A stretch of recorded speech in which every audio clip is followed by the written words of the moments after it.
Hi everyone. So I was going through the book of Luke chapter 8, and I came across a story whereby Jesus and his disciples were sailing to the other side of the sea, and they faced a storm. So Jesus was asleep, and when they faced the storm, the disciples were terrified about the storm.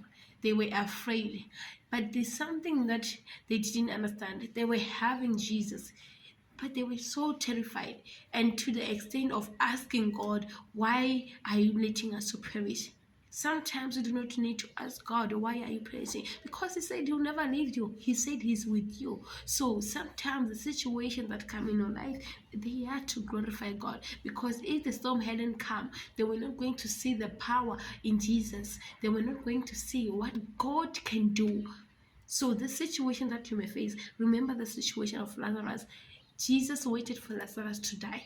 Why? Because he said the death of Lazarus is for the glory of God. So sometimes that situation, for people to know that God really can do miracles, for people to know that God can really change situations, they have to be a situation, they have to be a storm in the life. So do not be afraid, do not be shaken when the storm comes, because know that your God is able to deliver you. Know that your God is able to stand with you. Remember the story of Shadrach, Meshach, and Abednego. Even when they were thrown in the fire, they said, even if our God does not deliver us, we will stand with our God. Sometimes in this situation, you have to stand in your God. You have to believe in your God. You have to trust in the Lord to say, even if God does not deliver me from this situation, I will never stop praising him. I will never stop worshiping. Sometimes we need to take a risky step. You need to take a big step to say, I trust my God.